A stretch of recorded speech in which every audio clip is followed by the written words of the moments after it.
계속해서 데살로니가전서 4장 13절부터 18절까지 볼 건데 오늘은 수고와 재림의 비교라는 제목으로 살펴보도록 하겠습니다. 어느 시대에나 모든 사람에게 필요한 것은 뛰어난 어떤 사람의 의견이 아니라 하나님의 말씀이라고 생각합니다. 하나님은 어떤 것을 말씀하시는데 사람이 다른 것을 말한다면 우리는 항상 하나님께서 하신 말씀을 믿어야 합니다. 하지만 문제는 오늘날 대부분의 구원받은 사람들이 하나님께서 무엇이라고 말씀하시는지는 전혀 관심이 없습니다. 또 모릅니다. 그러면서 어느 유명한 설교자나 대형교회 목사님이 하는 말이나 언젠가 베스트셀러 책에서 들어본 적 있는 내용을 아무런 검증도 하지 않고 그냥 받아들이는 게 문제입니다. 저도 여러 방면의 신앙서적을 읽고는 있지만 제가 추구하는 신앙은 하나님께서 분명하게 말씀하신 성경 기록에 저의 믿음을 두는 겁니다. 지금까지 그렇게 하려고 노력했고 앞으로도 그럴 겁니다. 앞으로 언젠가 누군가가 저에게 제가 가르치는 교리에 일부 동의하지 않을지도 모르지만 제가 무엇인가를 가르칠 때는 적어도 하나님의 말씀과 그분의 성품과 성경 기록 전체에 합당하게 가르치려고 합니다. 앞으로 우리가 어떤 주제에 대해서 살펴보든 간에 하나님께서 무엇이라고 말씀하시는지를 확인하며 찾아보려고 할 겁니다. 우리가 이러한 일을 계속할 수 있도록 하나님께서 도와주시기를 간절히 바랍니다. 예수님의 재림, 이 주제를 제대로 이해하기 위해서는 먼저 이스라엘과 그의 차이를 알아야 합니다. 이 둘의 차이를 몰라서 혼동하기 때문에 많은 거짓 교리가 생겨난 겁니다. 교회와 이스라엘, 이 둘의 성격과 운명을 성경으로 알지 못하면 대환란에 대한 바른 교리를 알 수가 없습니다. 그래서 우리는 지상에 속한 하나님의 백성 이스라엘과 하늘에 속한 하나님의 백성 교회를 비교해 보려고 합니다. 이스라엘은 하나님의 증인이 되기 위해 이 세상에서 다른 민족과 다르게 하나님의 특별한 선택을 받은 민족입니다. 딱 선택받았다 그러면 이스라엘, 선택받았다 그러면 예수 그리스도예요. 우리는 예수 그리스도 안에서 선택받은 거고 선택은 예수님과 이스라엘만 선택이 된 거예요. 이스라엘은 BC, 기원전 1650년 전, 그러니까 요셉부터 출애굽 사이, 그 즈음에 거기에 하나의 민족으로 되도록 크게 인원수가 이제 차근차근했습니다. 그 전에는 그냥 가족, 그 다음에 어떤 부족, 그랬다가 이제 점점 커져서 출애굽 때는 완전히 이루어졌고, 출애굽 전에 언젠가 하나의 민족이 되었습니다. 그러나 교회는 예수님께서 죽으시기 전까지는 이 세상에 존재하지 않습니다. 확인해 보겠습니다. 마태복음 16장 18절.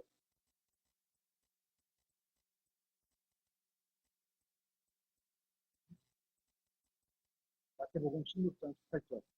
내가 또한 네게 이르노니 너는 베드로라. 이 반석 위에, 여기서 이 반석은 예수 그리스도를 말하는 거지 앞에 있는 베드로를 말하는 게 아닙니다. 이 반석 위에 내가 내 교회를 세우리니 지옥의 문들이 그것을 이기지 못하리라. 여기 보시는 것처럼 예수님이 이 말씀하신 때에 뭐라고 하셨냐면 미래에 내 교회를 세우시겠다 이렇게 하십니다. I will, 그 will자가 미래를 나타내는 앞으로 있을 일에 대한 내 뜻이다 이런 뜻인데 따라서 이 말씀 하실 당시에는 교회가 존재하지 않았다는 것이 확실합니다. 교회는 예수 그리스도의 부활 이후에 믿는 사람들이 성령님을 받고 나서야 교회가 탄생하게 됩니다. 이것도 확인해 보겠습니다. 사도행전 1장 5절.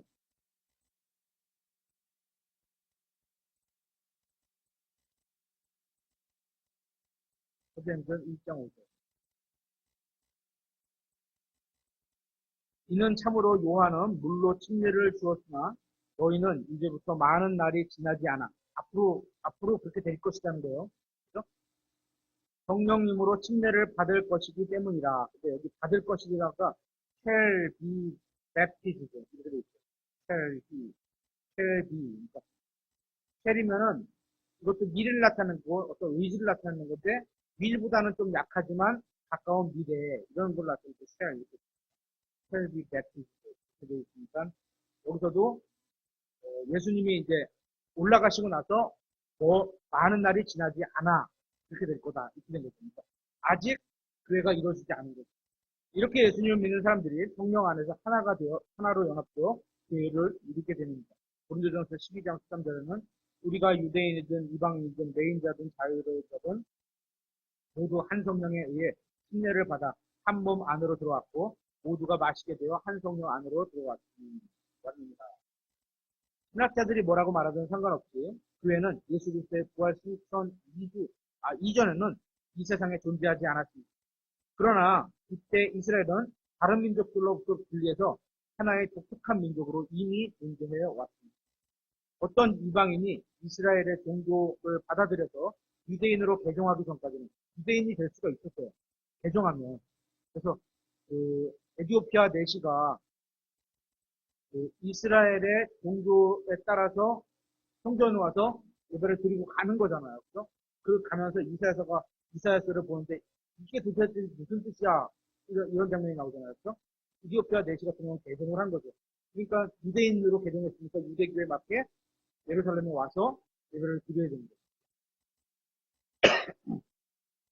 이방인들과 유대인은 연합목표가 없었습니다. 그 전까지는. 이에 반해 교회는 유대인과 이방인 모두로 구성된 믿는 사람들의 모임입니다. 믿는 사람들은 그리스도 안에서 화해했습니다. 예수님께서는 자신의 몸으로 하나님과 모든 사람의 화해를 이루신 것입니다.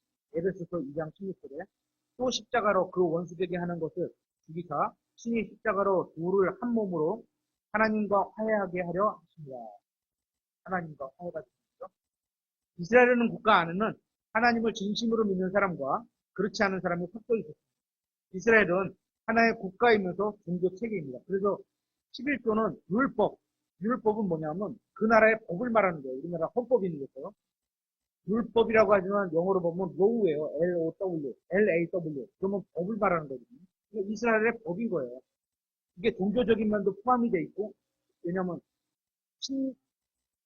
신정체제 국가이기 때문에 하나님이 다스리는 국가이기 때문에 종교도 포함이 되어 있는 이스라엘의 국가 법인 거죠.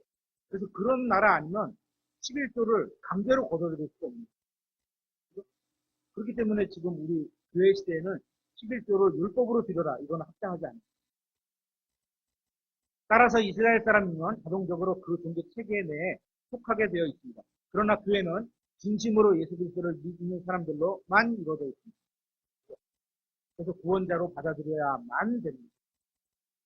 교회는 예수 그리스도 안에서 부르심을 받아 거룩하게 되었으며 또 예수님을 주님이라고 부르는 사람들입니다. 고린도전서 1장 2절에 보면 고린도에 있는 하나님의 교회, 즉 그리스도 예수님 안에서 교회를 표현하기를 그리스도 예수님 안에서 거룩히 구별되고 성도로 부르심을 받은 자들, 이게 교회죠. 자들과 또 각처에서 우리 주 곧 주라고 불러야 되는 거죠. 예수님, 주님 이렇게 부르는 거죠. 곧 그들과 우리의 주이신 예수 그리스도의 이름을 부르는 모든 자들에게 편지하노니 교회는 예수님을 주님이라고 부르는 사람들이다. 이스라엘은 하나님께서 주신 종교 체계를 가지고 있었습니다. 하나님께서는 이스라엘 외에 어떤 민족에게도 종교를 주신 적이 없습니다. 이스라엘의 종교에는 외형적인 의식과 제사장과 예식이 있었습니다. 그러나 이와는 다르게 교회가 드리는 경배는 전적으로 영적인 겁니다. 교회는 예배를 드려야 하는 특별한 장소를 지정받은 적이 없었고 성직자 체계도 없습니다. 참된 교회는 성직자와 평신도의 구분이 없습니다. 모두가 제사장입니다.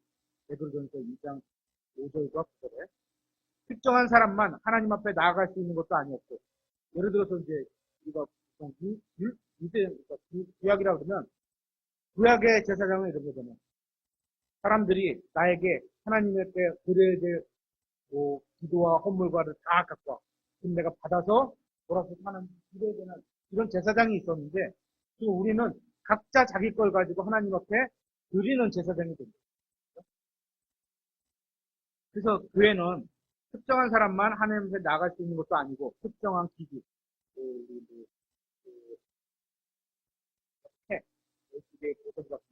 해나 이런 대제사장이 입었던 그런 것, 그런 기구나 홍구를 동원해야만 하나님께 경배드릴 수 있는 것도 아닙니다. 하나님께서는 교회에게 성직자 제도나 형상이나 성수나 교단이나 어떤 거룩한 의식 같은 것을 만들라고 하신 것이 없습니다. 교회는 하나님께 영으로 경배드리는 사람들입니다. 유대인들은 구약시대에 이 세상에서 물질적인 왕국을 건설하며 살았던 하나님의 백성입니다. 그러니까 유대인들에게는 땅의 축복이 주어지는 거죠. 그들의 종교는 물질적인 왕국과 관련이 있습니다. 다만 지금은 그들의 불순종으로 말미암아 온 세상에 흩어지게 되었지만 나중에 다시 한 민족으로서 약속의 땅에 모여서 구원받은 백성으로 살게 될 겁니다. 이스라엘이 물질적인 세상과 관련이 있다는 말씀은 성경에 수백 구절이 나옵니다. 하지만 그 애는 하늘에 속한 백성이기 때문에 땅을 상속받지 않을 것입니다. 그 애는 하늘에 있는 모든 영적인 복을 받았다고 에베소서 1장 3절에 말하고 있습니다. 하나님 곧 우리 주 예수 그리스도의 아버지를 찬송하시오다. 그분께서 그리스도 안에서 하늘의 처소들에 있는 모든 영적인 복을, 첫 번째 그리스도 안에서, 두 번째 하늘의 처소들에 있는 모든 영적인 복으로 우리에게 복을 주셨는데, 오늘 물질적인 복을 주셨으면 돈이 이 땅에 많고 땅이 생기고 막 이럴 텐데 그런 건 아니고 우리한테는 영적인 복을 주셨습니다. 그 애가 하늘에 소망을 두는 것처럼 거할 집도 하늘에 있습니다. 베드로전서 1장 4절에 너희를 위해 하늘에 마련된 썩지 않고 더럽지 않으며 사라지지 아니하는 상속 유업을 받게 하셨나니. 성경은 신약과 다르게 이스라엘을 여호와의 신부라고 부르고 있습니다. 이사야서 62장 5절에 청년이 처녀와 결혼하는 것 같이 그렇게 내 아들들이 너와 결혼하며 신랑이 신부를 기뻐하는 것 같이 그렇게 내 하나님이 너를 기뻐하리라. 하나님의 신부가 된 거죠. 이스라엘이 신부였지만 이혼한 경험을 갖고 있습니다. 이사야서 50장 1절. 한번 찾아볼까요? 이사야서 50장 1절. 하나님은 이혼하게 하신 것도 아니고 사람들처럼 이스라엘이 이혼 당할 수 있게 그런 처지에 놓인 것도 아닌데 이스라엘이 이제 아내였던 이스라엘이 불법을 저지르면서 하나님을 떠나는 거죠. 하나님이 이혼 증서를 써서 그들과 죽였습니다. 이사야서 50장 1절. 주가 이같이 말하노라. 내가 버린 내 어머니의 이혼 증서가 어디 있느냐. 내가 내 채권자들 중 누구에게 너희를 팔았느냐. 보라, 너희는 너희 불법들로 인해 너희 자신을 팔았고 너희 어머니는 너희 범죄들로 인해 버림을 받았느냐.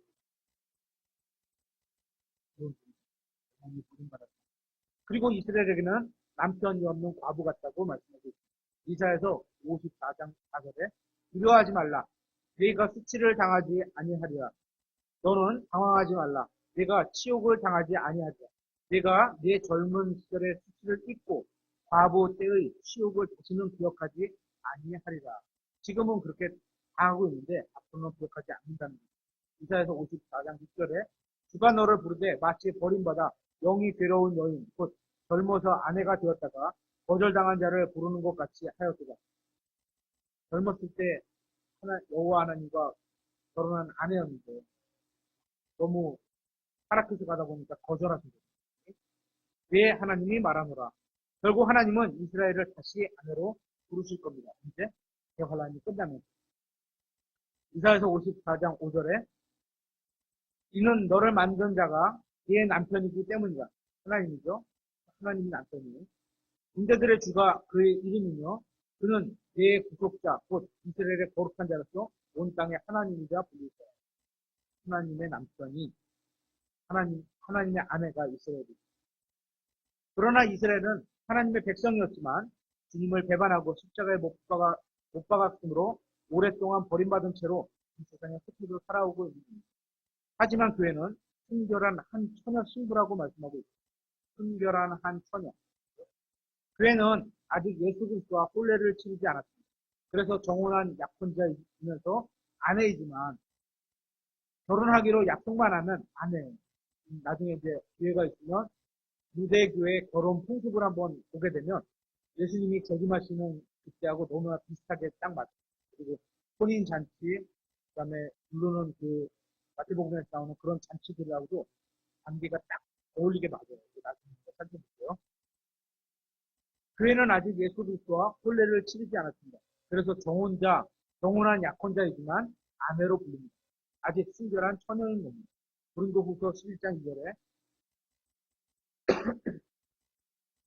내가 하나님께 속한 질투로 너희에 대해 질투하노니 이는 내가 너희를 순결한 한 처녀로 그리스도께 드리기 위해 너희를 한 남편과 결혼시켰기 때문이다. 처녀들이 아니고 우리는 교회 전체를 묶어서 한 처녀예요. 이처럼 이스라엘과 교회를 구분하는 것은 그리 어렵지 않습니다. 이스라엘은 구약 성경의 중심을 차지하고 있다고 한다면 교회는 신약 중심을 차지하고 있습니다. 분명한 사실은 교회는 이스라엘을 계승한 것이 아니라는 겁니다. 이렇게 가리키는 게 제법, 그냥 그렇게 가리키면 어떻게? 이스라엘의 구약에 있던 물질적인 축복, 땅에 대한 축복을 다 교회가 받을 수 있다고 설교를 할 수 있다고 한다면. 근데 성경은 그렇게 얘기하지 않아요. 로마서, 특히 로마서에 보면, 그러면 이스라엘이 끝이냐? 아닙니다. 이러잖아. 그렇죠? 지금 현재도 이스라엘을 다루고 계시, 직접적으로 겉에 제일 일심의 교회가 있지만, 이 교회를 다루시는 게 뭐예요? 질투를 느끼게 하겠다는 그런 하나님의 계획이 있습니다. 이스라엘은 죄로 말미암아 자신들의 메시아이시고 구원자이시며 왕이신 예수 그리스도를 거부해버렸습니다. 하나님께서는 자신의 지혜와 사랑으로 이 세상 사람들을 모으셔서 그리스도의 피로 구원해 주시고 그것을 그리스도의 몸인 교회라고 부르셨습니다. 하나님께서는 이 세상에 있는 믿는 모든 사람들을 공중으로 부르시고 나서 다시 한번 이스라엘을 다루실 겁니다. 그래서 이스라엘은 대환란을 통과하여 정님같이 나올 것이고 이 세상에서 하나님의 신부라고 불리게 될 겁니다. 그리고 이스라엘은 땅 위에서 자신들의 구원자이신 예수 그리스도를 만날 겁니다. 그러나 교회는 하늘에서 예수 그리스도를 만날 겁니다. 우리 예수 그리스도께서 교회를 데리러 공중으로 오시는 것을 성경은 복된 소망이라고 부르고 있습니다. 기도서 2장 3절 한번 찾아보세요. 기도서 2장 3절.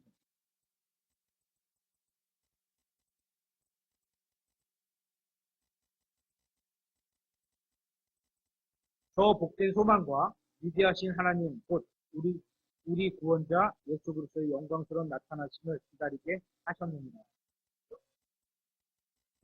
후반에 있는 게 구원자 예수 그리스도의 영광스러운 나타나심이 우리의 복된 소망이랍니다. 베드로전서 1장 13절에도 그러므로 너희 마음에 허리를 동이고 정신을 차려 예수 그리스도께서 나타나실 때에 너희에게 가져오실 은혜를 끝까지 바랄지어다. 그러나 예수님께서 이스라엘에 오실 때는 이 세상의 모든 사람들을 심판하러 오십니다. 예수 그리스도께서 교회를 위해 오실 때와 이스라엘 위해 오실 때는 분명히 다른 시기입니다. 교회를 위해 오실 것을 다른 말로 하면 수가라고 하고 이스라엘을 위해 오신 것을 재림이라고 부릅니다. 주님께서 공중으로 오셔서 자신의 교회를 데려가시는 수고와 지상으로 오시는 재림과는 12가지 차이점이 있는데 한번 살펴보도록 하겠습니다. 많은 사람들이 수고와 재림을 혼동하고 있지만 성경은 이 둘이 서로 다른 사건이라고 명백하게 말합니다. 첫 번째, 수고는 예수님께서 믿는 사람들을 위해 오시는 것이고요. 그렇죠? 우리를 위해서 오시는 것이고 재림은 믿는 사람들과 함께 오시는 겁니다. 요한복음 14장 2절에는 이렇게 있죠. 내 아버지 집에 거할 곳이 많다. 집이 많이 있어요. 지금 집을 짓고 계시는 게 아닙니다. 집이 있어요. 그러니까 신약 성경에 우리한테 약속하신 게 먹을 것과 입을 것과 집이 빠져 있잖아요. 이 집이 두 가지로 한번 생각해 볼 수 있는데 하나는 임시거처인 우리의 몸, 또 하나는 하늘에 있는 영원한 우리 거처. 그래서 집은 약속이 돼 있다. 변화될 몸도 약속이 돼 있겠죠. 그래서 아마도 그래서 우리에게 약속하신 먹을 것과 입을 것이 있으면 만족하라는 집이 없잖아요. 집이 있어야 되는데. 그래서 그런 말씀하신 게 아닌가 생각합니다. 아버지 집에 거할 곳이 많다. 그렇지 않으면 내가 너희에게 말해 주었으리라. 내가 너희를 위해 처소를 예배하러 가는 처소는 플레이스라고 해서 장소예요. 성경에 나와 있지 않지만 아마도 예수님의 제일 가까이 있던 요한 정도급 사랑하는 제자 요한 정도급이 가까이 살지 않을까? 물리적인 개념으로 그 다음 조금 더 떨어져서 살고 조금 더 떨어져서 이렇게 되지 않을까? 그냥 똑같이 이렇게 불러서 충돌을 하지는 않을 것 같습니다. 상상입니다. 3절 가서 너희를 위해 처소를 예비하면 내가 다시 와서 너희를 내게로 받아들여 내가 있는 곳 거기에 너희도 있게 하리라. 처소가 예비하면 이렇게 되는데 계속 준비를 하고 계시는 거죠. 왜냐면 언제까지? 교회가 수고될 때까지. 그러면 이제 픽스가 되는 거잖아요. 오는 사람들이 쫙 대환란 성도 빼놓고 나면 나머지가 다 픽스가 되잖아요. 그래서 그때는 어린 양의 혼인식을 거쳐서 1세대 18탑을 거치고 어린 양의 혼인식을 거치면서 장소가 정해지겠죠. 그것도 저희 생각입니다. 예수님께서는 먼저 가서 처소를 예비하시고 다시 와서 믿는 사람들을 자신에게 받아들이겠다고 하셨습니다. 그것 때는 주님께서는 사람들을 자신에게도 받아들이신 후에 셋째 하늘로 데려가실 것입니다. 그거는 예수님께서 성도들을 위해 오시는 것이 반면에 재림은 성도들과 함께 오시는 겁니다. 함께 오려면 먼저 올라가야겠죠, 성도들이. 골로새서 3장 3절에 너희는 죽었고 너희 생명은 그리스도와 함께 하나님 안에 감춰져 있느니라. 우리의 생명이신 그리스도께서 나타나실 때 너희도 그분과 함께 영광 속에서 나타나리라. 이처럼 재림은 예수님께서 지상으로 오시는 겁니다. 성경은 예수님께서 재림하실 때 우리가 그분과 그분께로 가는 것이 아니라 그분과 함께 나타난다고 말씀하고 있습니다. 두 번째, 휴거는 아무도 목격할 수 없지만 재림은 모든 사람이 목격하게 될 겁니다. 휴거는 눈 깜짝할 사이에 이루어집니다. 그래서 휴거는 누구도 목격할 수가 없습니다. 그냥 뿅 없어지는 거예요. 이론상으로 이리로 올라오라 쭉 이렇게 되는데 이리로 올라오라 쫙 가 있어요. 휴거를 믿고 안 믿고는 개인의 자유겠지만 성경은 휴거가 그런 식으로 이루어진다고 분명히 말씀하고 있습니다. 사도행전 1장에서 천사들이 예수님께서 올라가신 그대로 다시 오실 것이라고 그와 같은 방식으로 다시 오실 것이라고 증언하고 있습니다. 이건 이제 재림이죠. 그렇죠? 예수님께서는 사람들이 눈으로 볼 수 있도록 올라가셨습니다. 그러니까 재림은 눈으로 볼 수 있게 오는 거죠. 사도행전 1장 11절에 그들이 또한 이르되 너희 갈릴리 사람들아 너희가 어찌하여 서서 하늘을 바라보느냐 너희를 떠난 하늘로 들려 올라가신 이 동일한 예수님께서는 너희가 그분께서 하늘로 들어가심을 본 것처럼 그와 그렇게 같은 방식으로 오시자. 복에 올라가셨잖아요. 그렇죠? 예수님이 오실 때는 복에 내려오셨습니다. 예수님의 재림은 보여지게 이루어지기 때문에 그분이 오시는 것을 모든 사람의 눈으로 볼 수 있습니다. 어떤 설교자들은 인공위성으로 쫙 오시는 걸 볼 수 있다던데 글쎄요. 그때 인공위성이 있을지 모르지만 어쨌거나 뭐 실황 중계가 될 수는 있겠죠. 그래서 모든 사람이 본다고 하니까 그게 뭐 지금 어떤 기계로 되는 건지는 잘 모르겠지만 볼 수 있다니까 있는 거죠. 우리가 그렇게 믿는 거죠. 계시록 1장 7절에 보라 그분께서 구름들과 함께 오시리라. 모든 눈이 그분을 보겠고 그분을 찌른 자들도 볼 것이요 땅의 모든 족속들이 그분으로 인해 통곡하리니 참으로 그러하리라. 성경에 의하면 예수님의 재림은 해가 뜨는 것과 같기 때문에 해가 뜨는 것을 모든 사람이 볼 수 있는 것처럼 주님을 맞을 준비가 되었는지 되었지 않았든지 상관없이 모든 사람이 보시는 가운데 주님을 재림하실 겁니다. 세 번째 휴거는 공중으로 오시는 것이고 재림은 지상으로 오는 겁니다. 휴거 때에 우리는 공중으로 주님을 만나게 될 겁니다. 데살로니가전서 4장 7절에 그 뒤에 살아서 남아있는 우리가 그들과 함께 구름들 속으로 채워 올라가 공중에서 주를 만나자. 그리하여 우리가 항상 주와 함께 있으리라. 우리는 공중에서 주님을 만나 대환란이 끝날 때까지 주님과 함께 끝날 때 주님과 함께 지상으로 돌아올 겁니다. 재림 때는 휴거와 달리 예수님께서 지상으로 오십니다. 휴거 때는 어디로 오신다고요? 예수님이 공중으로 구름들 안에까지 오신데 재림 때는 지상으로 오신 거죠. 구약 스가랴서 14장 3절에 그때 주께서 나아가사 그 민족들과 싸우실 때 전쟁의 날에 싸우신 것 같이 하시리라. 그날에 그분의 발이 예루살렘 앞 동쪽에 있는 올리브 산 위에 쓰실 것으로 쭉 발이 떨어집니다. 올리브 산이 이것이 한가운데서 동쪽과 서쪽으로 갈라지므로 힘이 큰 골짜기가 생길 것이며 그 산의 반은 북쪽으로 그 산의 반은 남쪽으로 이동하리라. 얼마나 큰 에너지를 갖고 오시는지 딱 산이 반으로 이동하거든요. 3절에서 말하시는 주님은 여기서 3절에 나오는 주는 여호와라고 예전에 번역되는 그렇게 되어 있는데 예전 성경에는 여호와로 되어 있는데 LORD가 대문자로 되어 있는데 여호와 하나님을 나타내는 거고 그런데 이 예언은 예수님의 재림에 관한 것입니다. 따라서 여호와 하나님이 바로 예수 그리스도라는 사실을 알 수 있습니다. 성경에 따르면 주 여호와 하나님께서 이 세상으로 다시 오시는 겁니다. 그분께서는 이 세상으로 오셔서 올리브 산 위에 서실 것인데 교회를 위해서가 아니라 민족들과 싸우러 오시는 겁니다. 통치하셔 오시는 거죠. 네 번째, 그것 때는 주님께서 직접 오시지만 재림 때는 천사들을 보내 선택받은 자들을 먼저 모으십니다. 땅에서. 데살로니가전서 4장에서는 수고에 관한 설명하지만 주님께서 친히 하늘로부터 오신다고 말씀합니다. 하지만 마태복음 24장에서 나오는 재림에 대해서는 천사들을 보낼 것이다. 그래서 선택받은 자들을 끄집어낼 것이다. 이렇게 말씀하셨어요. 마태복음 24장 32절에 그가 큰 나팔 소리와 함께 자기 천사들을 보낼 터인데 그들이 그의 선택받은 자들을 하늘 이 끝에서 저 끝까지 사방에서 함께 모으리라. 창세기를 보면 에녹은 하나님과 동행했고 하나님께서 그를 대홍수전에 데려가셨습니다. 주님께서 롯을 구원하실 때도 천사들을 보내어 그의 가족들을 모아 소돔에서 데리고 나오셨습니다. 에녹은 그의 예표이고 롯은 대환란 때 구원받은 사람들의 예표적인 인물입니다. 에녹의 경우는 들림바다 올라가서 주님을 만났고 롯의 경우는 천사들이 와서 그와 그의 가족을 모아서 데리고 나왔습니다. 천사들이 데려가는 것은 항상 선택받은 백성인 이스라엘과 관련 있는 것을 보여줍니다. 하지만 교회는 성령님께서 내주하시는 그리스도의 몸이기 때문에 그리스도께서 직접 데리고 다섯 번째, 휴거를 위한 표적은 없지만 재림을 위한 표적은 있습니다.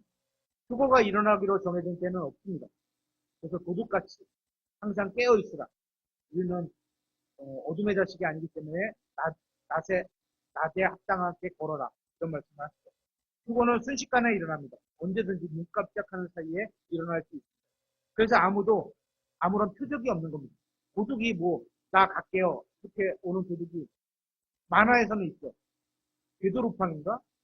만화 거기 보면 미리 안내장을 쫙 보내고 그 정도로 자신 있다는 거겠죠. 보내고 오지만 도둑은 그냥 일반적인 도둑은 그 아주 특별한 만화 인물은 아니고 일반적인 도둑은 몰래 왔다 몰래 가죠. 교회는 그리스도의 몸으로서 성령님께서 낳아주신 친절한 천혜입니다.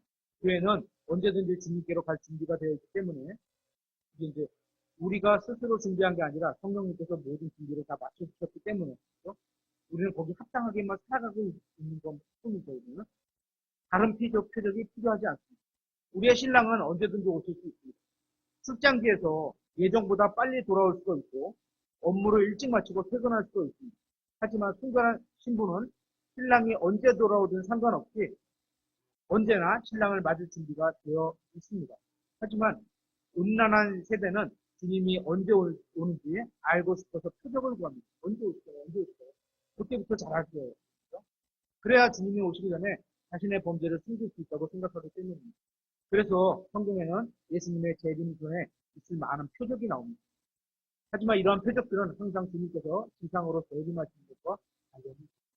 여섯 번째, 휴거 때는 부활이 있지만 재림 때는 부활이 없습니다.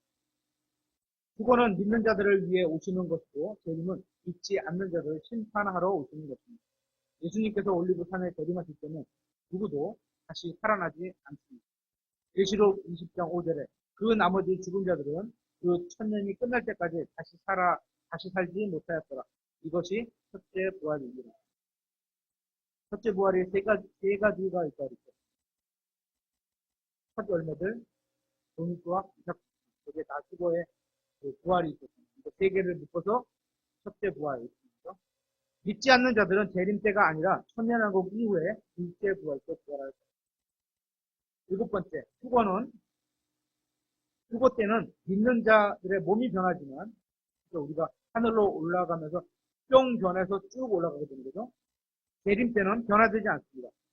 우리는 앞서서 휴거 때 믿는 자들의 몸이 어떻게 변화되는지 살펴봤습니다. 죽을 몸이 죽지 않을 몸으로 천한 몸이 영광스러운 몸으로 변화하게 됩니다. 하지만 성경 어디에도 재림 때에는 믿는 자나 믿지 않는 자나 몸이 변화되는 말씀이 있습니다. 하지만 주님께서 재림하시면 창조물들은 변화될 겁니다. 그래서 천년왕국 때에는 동물들의 본성도 바뀌게 돼서 성경에 보면 가자가 어린 양과 뛰놀고 이런 복음성가 있죠? 그것처럼 그렇게 될 겁니다. 동물뿐만 아니라 별들과 물들과 지구 전체가 큰 영향을 받게 된다고 보거든요. 여덟 번째, 휴거는 새벽별과 관련이 있고, 새벽별이 언제 뜨죠?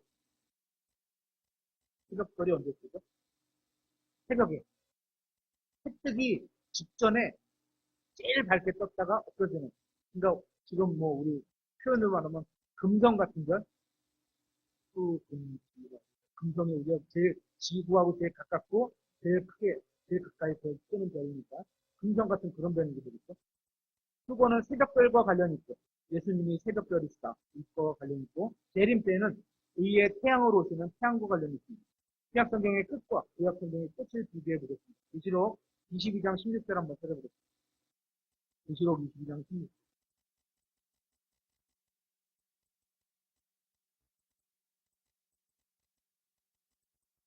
이곳에 오시는 예수님에 대한 표현으로 나 예수는 내 천사를 보내어 교회들 안에서 이것들을 너희에게 증언하게 하였노라.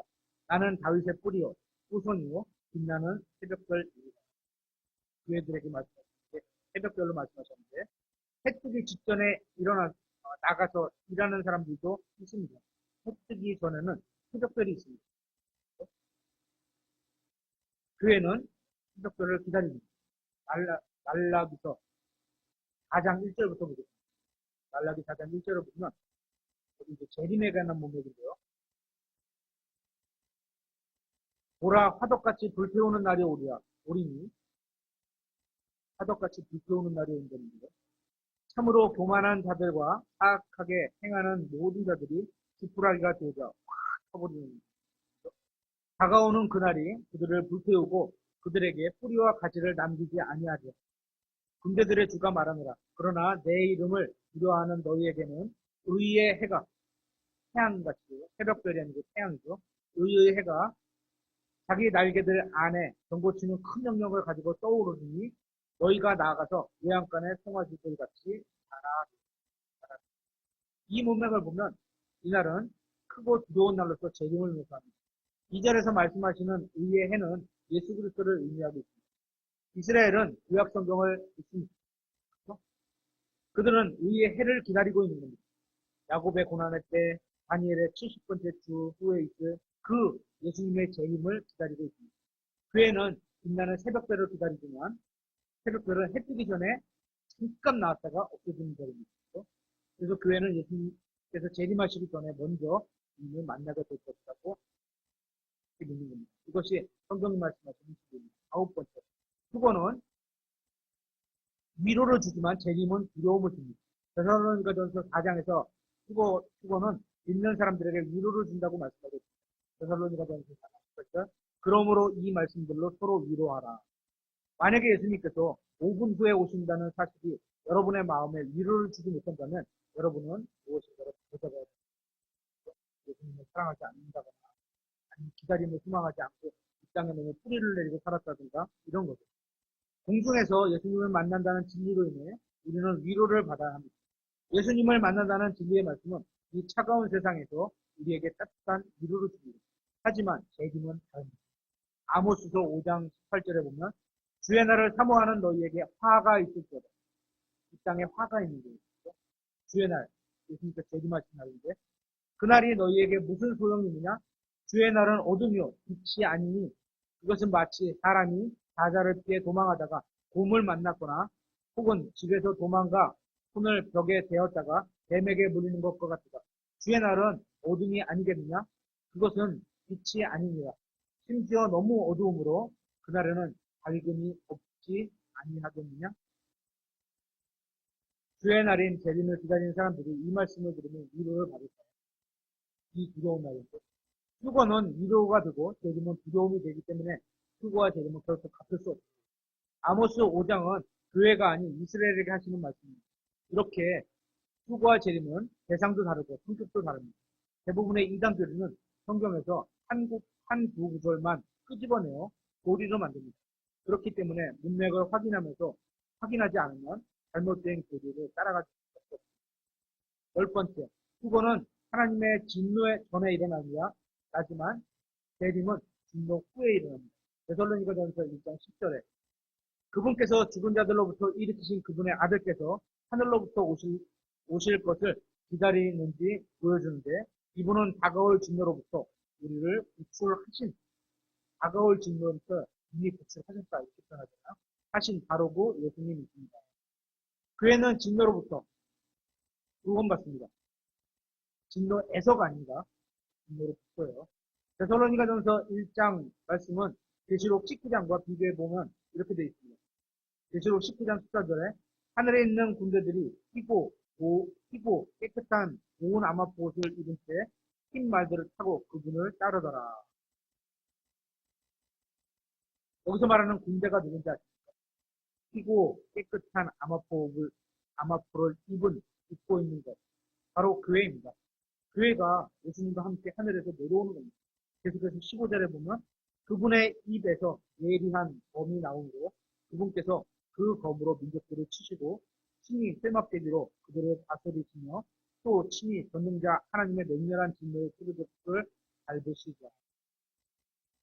이처럼 교회는 하나님의 진노인 대환란 전에 구원받아 하늘에 있습니다. 하지만 재림은 하나님의 진노인 대환란 끝에 일어나게 됩니다. 그거는 진노로부터 구원받는 것이고 재림은 진노와 함께 오시는 겁니다. 이것이 엄청난 차이가 있는 겁니다. 11번째, 일반적으로 말하는 모든 핍박과 환란은 단 하나의 그 큰 환란과는 다릅니다. 이거 한번 찾아보세요. 데살로니가 후서 1장 4절에서 8절이고요. 예전에 목사님이 설교하시면서 이거 한번 설명하신 걸로 보여드립니다. 데살로니가 후서 1장 4절에서 8절인데요. 여기 보면 이렇게 되죠. 예수님께서 오실 때는 자신의 것을 위해 오십니다. 그리스도 안에 있는 사람은 살아있든지 죽어있든지 상관없이 누구나 다 기름받아 올라가 공중에서 주님을 만나 영원히 주님과 함께하게 됩니다. 그것이 성경이 말하는 축복입니다. 하지만 재림은 다릅니다. 4절에 그러므로 너희가 겪고 있는 너희의 모든 핍박과 환란들 속에서 우리가 지금 겪고 있는 핍박과 환란들이 있고요.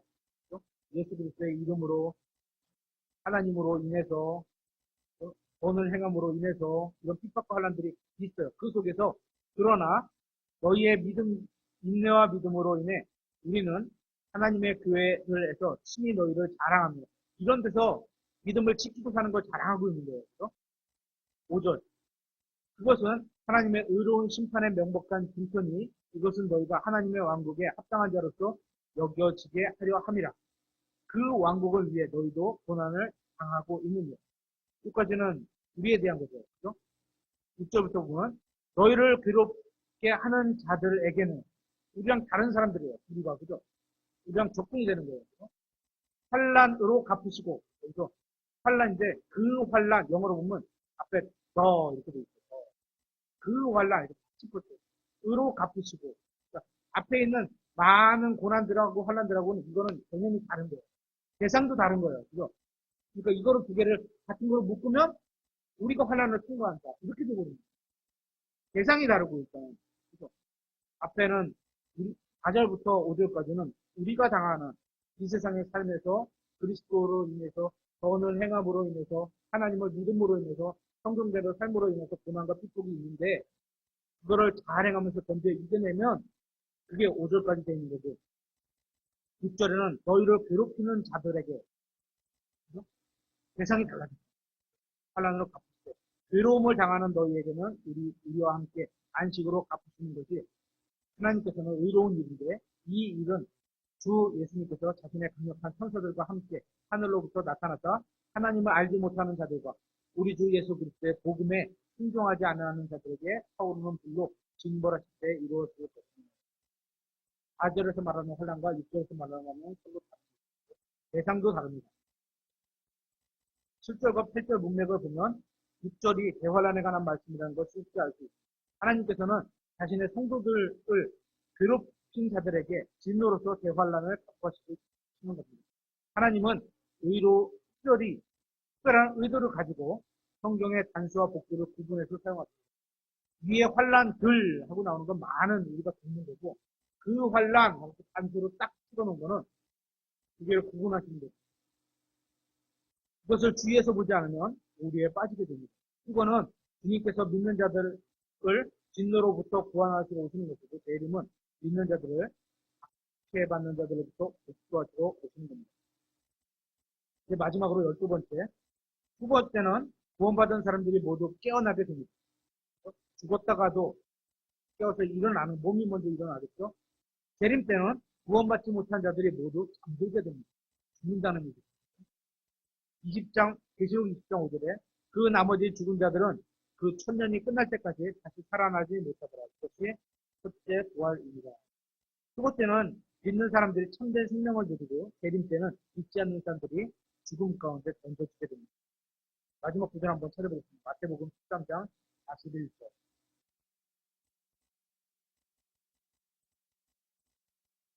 마태복음 13장 41절. 사람의 아들이 자기 천사들을 보낼 터인데 그들이 걸려 넘어지게 하는 모든 것들과 불법을 행하는 자들을 그의 왕국에서 모아 불타는 용광로에 던지리라. 모으긴 모으는데 보호하려고 모으는 게 아니고 던지려고 모으는 거예요. 거기서 통곡하며 이를 삶이 있으리라. 그때 의로운 자들은 자기들의 아버지 왕국에서 해같이 빛나리라. 그를 귀 있는 자들은 들을지어다. 재림에 관한 말씀입니다. 그것 때는 믿는 사람들이 썩을 몸을 벗고 썩지 않을 영광스러운 몸을 입게 됩니다. 재림 때에는 믿지 않는 사람들이 불타는 용광로 속으로 던져져 멸망하게 됩니다. 그것 때는 믿는 자들만 데려가시고 믿지 않는 자들은 남게 됩니다. 하지만 재림 때는 믿는 자들은 천년 왕국으로 그대로 데려가시고 믿지 않는 자들은 데려가서 불타는 용광로에 던져지게 됩니다. 딱 그건 얘기죠. 따라서 이 둘은 결코 같을 수 없습니다. 저는 수고와 재림이 완전히 다르다고 믿습니다. 성경에서 이보다 더 분명한 교리는 꼭 없을 겁니다. 이제 우리가 해야 할 일은 우리가 아는 모든 사람들이 빌림받아 올라갈 수 있도록 그들에게 복음을 전해줍니다. 이렇게 해서 재림 말씀입니다.